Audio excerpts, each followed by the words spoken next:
સુરતના લિંબાયતમાં night patrolling દરમિયાન પોલીસે રીડા ગુનેગારને રેમ્બો ચપ્પુ સાથે ઝડપી પાડ્યો છે.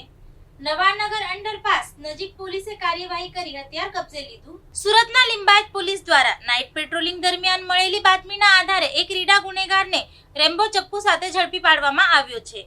પોલીસ ટીમે નવાનગર અંડરપાસ નજીક ગરનાળા પાસે વોચ ગોઠવી બાતમીના આધારે શંકાસ્પદ વ્યક્તિને અટકાવી તેની તલાશી લેતા તેની પાસેથી રેમ્બો ચપ્પુ મળી આવ્યું હતું. પોલીસે આરોપીની ધરપકડ કરી હથિયાર કબજે લીધું છે અને તેની સામે આર્મ્સ એક્ટ હેઠળ કાયદેસરની કાર્યવાહી હાથ ધરવામાં આવી છે.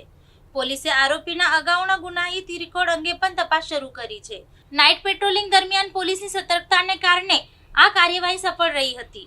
હાલ પોલીસે આરોપીની વધુ પૂછપરછ હાથ ધરી હથિયાર રાખવા પાછળનો હેતુ અને અન્ય કોઈ ગુનામાં તેની સંડોવણી છે કે કેમ તે અંગે તપાસ શરૂ કરી છે. પોલીસની આ કાર્યવાહીથી વિસ્તારમાં અસામાજિક પ્રવૃત્તિઓ કરતા તત્વોમાં ફફડાટ ફેલાયો છે. લિંબાયત પોલીસની આ કાર્યવાહીથી વિસ્તારમાં કાયદો અને વ્યવસ્થા જાળવવા માટે પોલીસની સક્રિયતા વધુ મજબૂત બની છે.